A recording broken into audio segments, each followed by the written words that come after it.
Hi aspirants, hope you are doing good. I welcome you all for today's editorial discussion dated 2nd August 2022. Let's start the discussion. So the first topic is about rupee ruble domination in international trade. This topic can be correlated to the following aspect of syllabus in GS paper 3. So what is the context? We know already that the Russia-Ukraine war has already altered the geopolitical landscape. The most prominent impact has been on the economy, especially post the sanction by US. So what happened is that there was a supremacy of dollar in the world trade. This made US more powerful in the economic landscape, which helped them to dominate by using US dollar.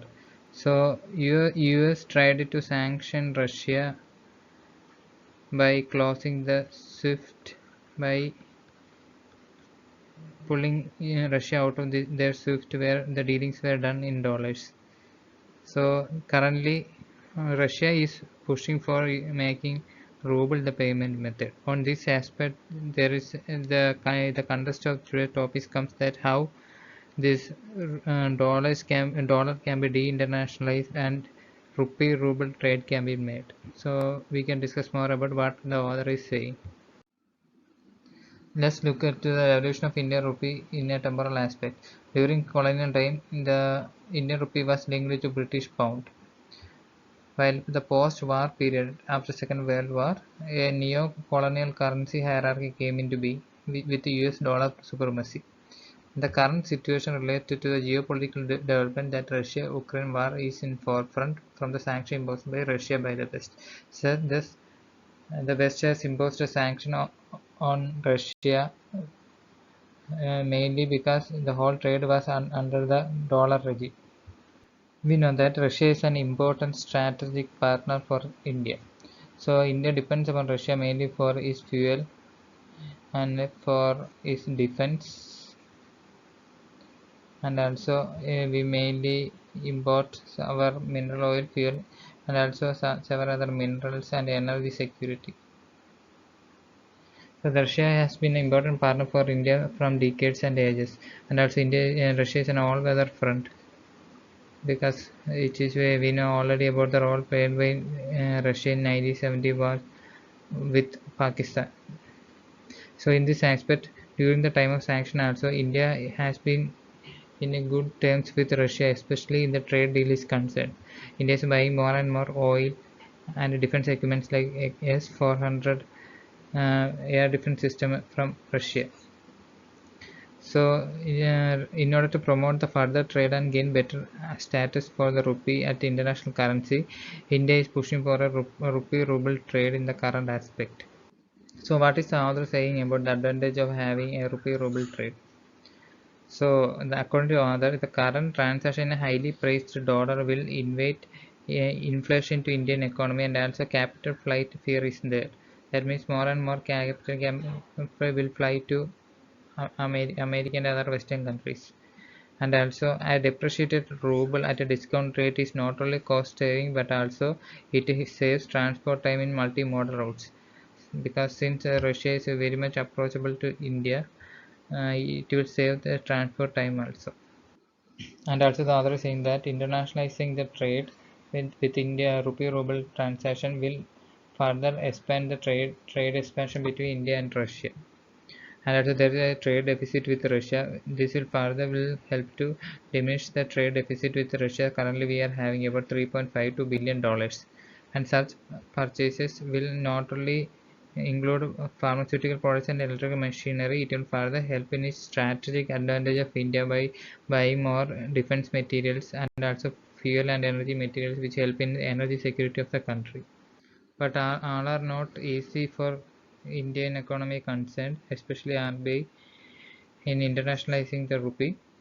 There is an important effect of capital flight or volatility in both the rupee and ruble is concerned in agreeing up to an exchange rate. So So the other fear is that of sanction from the West, especially when there is a defense deal with Russia.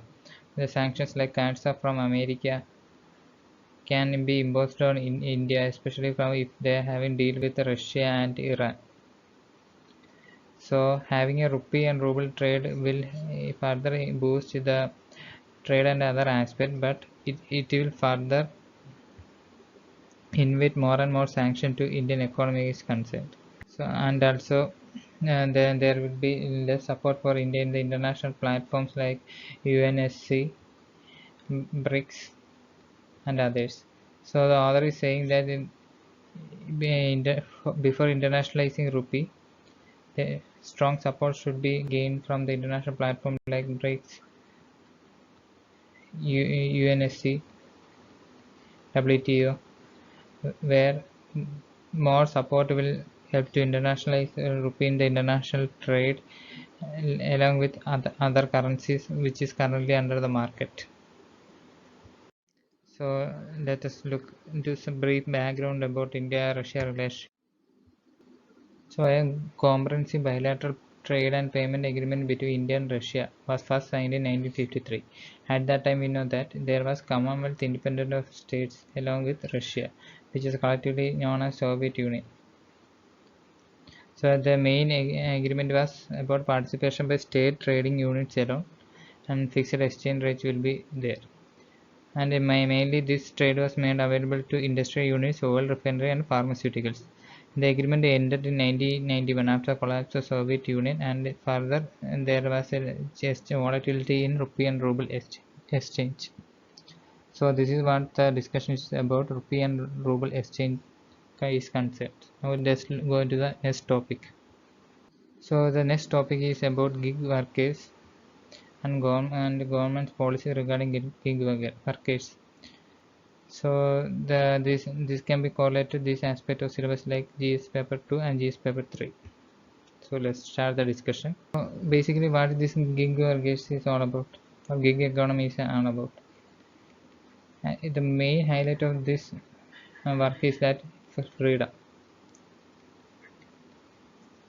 The degree of freedom to work is very high, which makes it more attractive. So this gig economy platform become more active in India during the time of COVID-19 pandemic, where there was very shortage of informal sector works. So what is the main contest? According to the other, the outsourcing job to contract is far more inefficient than fixed term contracts. We know that when a public sector company or any especially when a public sector company demands a job, it outsources the contracts. So when this contract outsource is mainly given, it is far more inefficient. This is mainly outsourced because the government can escape from several liabilities like giving pensions and insurance, contributing to their PF and everything. So in order to avoid that, government mainly outsource to a contract rather than fixed term contracts.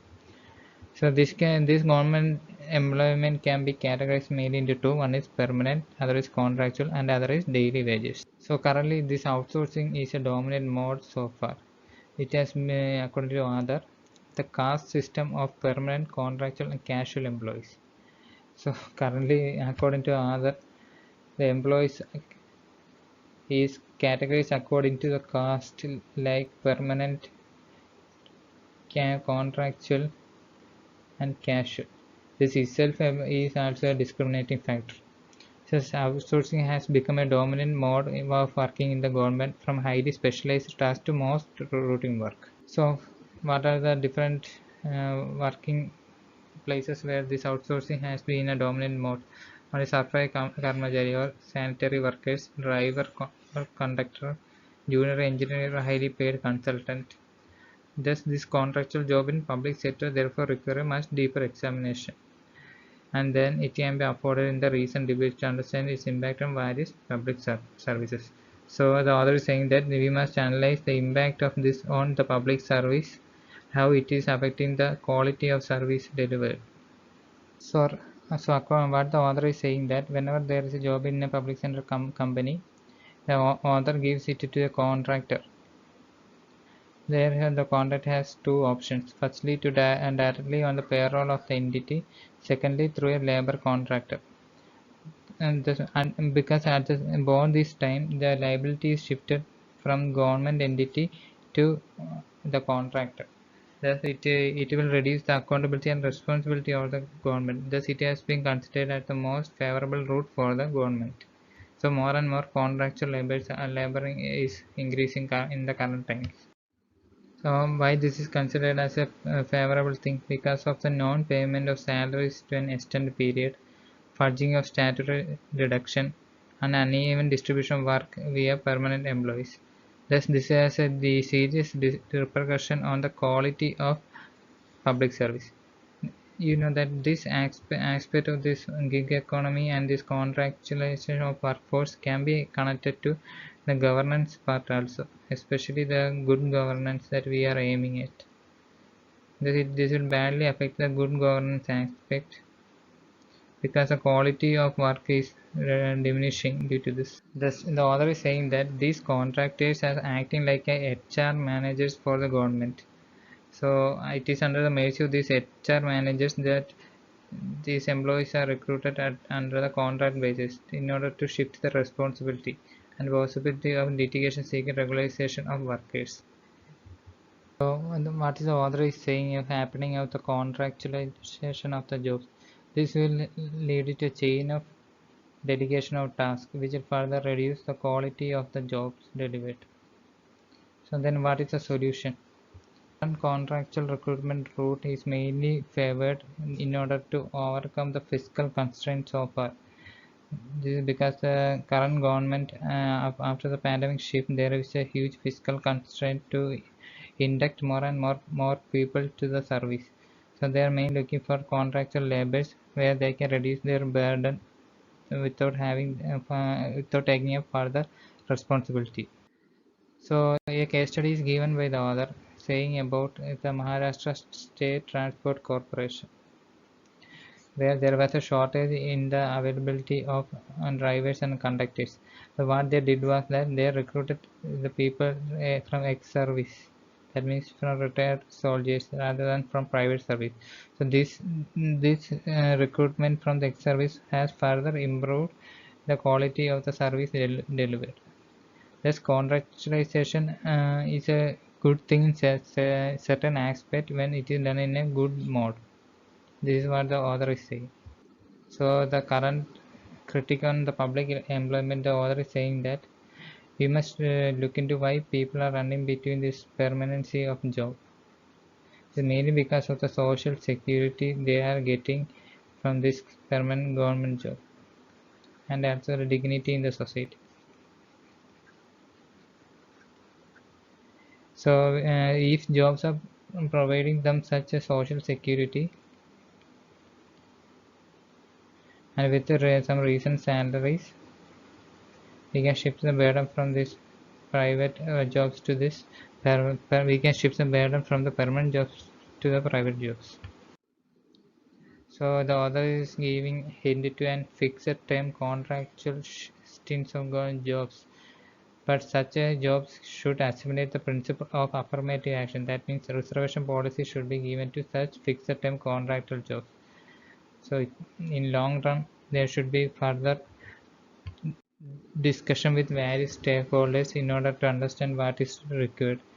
So we seek to regulate the gig economy at a time for the government to take some concrete measure for its own gig workers. That means we are currently trying to regulate the gig economy. At the same time, government is not doing anything in order to regulate their gig workers. This is what the author is saying.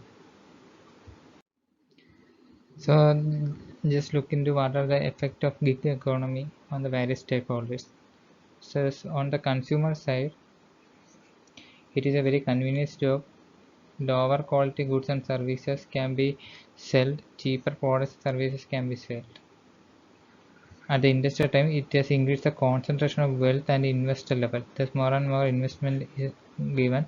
Corporate consolidation, colonization of entire sectors by tech platform.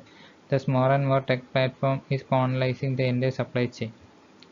And in the food system, there's a negative aspect like restaurants are losing money because they have to give their share to these tech platforms, alienates people from their food safety risk, food service providers receive lower pay. What about small producers? Difficult to make profits, forced to use tech platform, lost control of business, pay tech royalties. Laborers, low wages, no employee protection, decrease in it is forced to work for odd and long hours. So these are the certain impact of gig economy on the Indian economy. So this is all for today's discussion. Please subscribe to the channel for the future updates. Thank you.